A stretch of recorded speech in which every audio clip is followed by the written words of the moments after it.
Okay, everyone. Thank you for joining us for our Bible study series, Apostasy in Our Midst.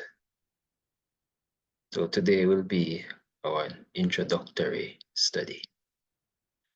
All right, so we will begin our study in the book of 1 Corinthians chapter 10. And we will read from verses 1 to 11. Moreover, brethren, I would not that you should be ignorant, how that all our fathers were under the cloud, and all passed through the sea, and were all baptized unto Moses in the cloud and in the sea, and did all eat the same spiritual meat, and did all drink the same spiritual drink. For they drank of that spiritual rock that followed them, and that rock was Christ. But with many of them God was not well pleased, for they were overthrown in the wilderness.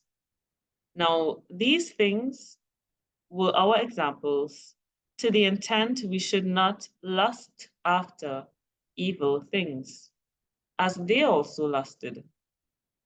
Neither be ye idolaters, as were some of them, as it is written, the people sat down to eat and drink, and rose up to play. Neither let us commit fornication, as some of them committed, and fell in one day 23,000. Neither let us tempt Christ, as some of them also tempted, and were destroyed of serpents. Neither murmur ye, as some of them also murmured, and were destroyed of the destroyer. Now all these things happened unto them for examples, and they are written for our admonition, upon whom the ends of the world are come. Thank you for that, Sister Ward. Now, question. Did the ends of the world come upon those in Paul's day to whom he first wrote this epistle? Well, obviously not, right? We're still here. So that means that this text is more applicable to us today in 2024 than it was to those whom it was first written. Therefore, if as verse 11 says, these things were written for our admonition, is it important that we study these things and take warning from them? Well, I would say so. What we see here is the experience of God's people as they journeyed to the promised land. And especially near the end, we see them apostatizing or falling away from God. Now, question. Are we also on a journey to a promised land? Yes, that promised land is heaven, Jerusalem. Therefore, if this was written for us, as we just saw, are we also in danger of apostatizing or falling away from God? Yes. Let's look at verse 5, 1 Corinthians chapter 10 and verse 5. But with many of them God was not well pleased, for they were overthrown in the wilderness. All right, thank you. From what we see here, how did God feel about many of his professed people as a result of what they were doing? Not pleased. Now, could it be that despite our air-conditioned churches with padded seats, our schools and hospitals and mission stations, God is not pleased with us? In this study, we will be taking a closer look at 1 Corinthians chapter 10, verses 1 to 11. And what we're going to see is that as a church, we have been reliving the experience of Israel as they journeyed from Egypt to Canaan to the T. But why did God raise up the Seventh Day Adventist Church? And is the comparison to ancient Israel legitimate? Let's go to the screen.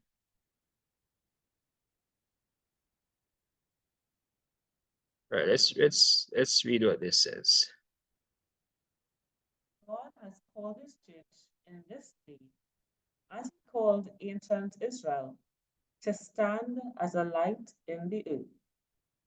By the mighty cleaver of truth, the messages of the first, second, and third angels, he has separated them from the churches and from the world to bring them into a sacred nearness to himself. He has made them the depositories of his law and has committed to them the great truths of prophecy for this time. Like the holy oracles committed to ancient Israel, these are a sacred trust to be communicated to the world. All right. Counsel for the Church, page 58, paragraph 4.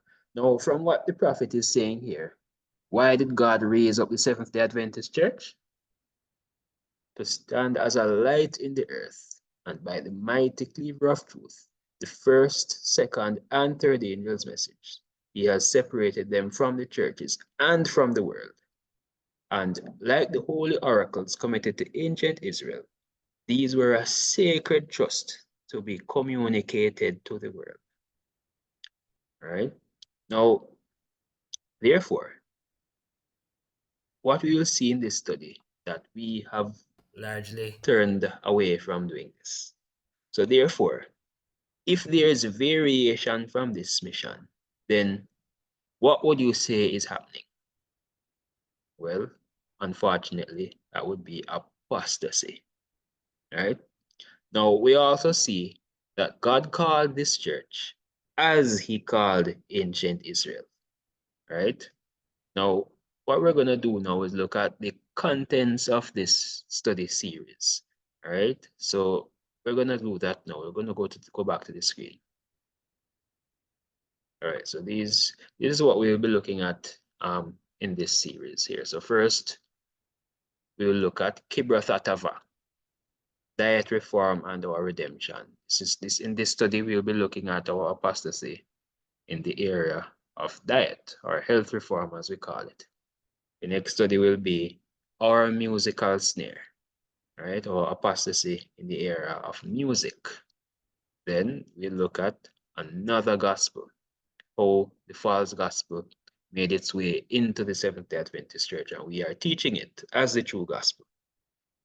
Neither let us commit fornication. We will see that the ecumenical movement is very much alive in the Seventh-day Adventist Church. Right? The ecumenical movement is in the Seventh-day Adventist Church. What is the ecumenical movement? It is basically a move to unite all the Christian churches under the Roman Catholic Church, thus reversing the Protestant Reformation. Next, we look at the Council of Balaam. Beware of false prophets in the Seventh-day Adventist Church. Right? We will see that a lot of our leaders are playing the role of the false prophets. Right? And we look at if there be a prophet among you. We will see that in our church, there is a departure from the counsel of Ellen G. White. Particularly amongst our leaders, what we will see is that they have been challenging the prophetic office of Sister Ellen G. White. Then we look at mutiny in the camp, women's ordination. We will see that over the years, we have begun to ordain women elders and women pastors, and we see that this is indeed apostasy. Right? This is a departure from God's order, right, that he has for his church. Then we look at the schools of the false prophets, right? In this, we will see that Christian education and the plan of redemption are one. And because the devil corrupted our education system, our Seventh-day Adventist education, he was able to corrupt our understanding of redemption and the gospel. Right? We will see how worldly education came into our church and caused the ruin of our church. Then we look at who is the God that healeth thee, our Adventist health message. Now we'll take a broader look at our health system. Right? So we will get to understand the difference between true healing and false healing, right? And then we will see that as a result of imbibing false education, our understanding of health and healing was affected. And we will see that instead of advocating the true healing methods that God has for us in the Bible and in the writings of the prophet, we have now resorted to practice and teach the world's methods of healing, right? And of course, there was a pretty recent event, a recent health crisis, where this was brought to the fore and made manifest. All right. And then lastly, we will look at return unto me, and I will return unto you. All right. God is calling us to repent and return unto him. He will return unto us. He is calling us unto revival and reformation in his church. Not to leave the Seventh Day Adventist Church and form offshoots, but revival and reformation in God's church. All right, so that is a summary of the study that we will be looking at.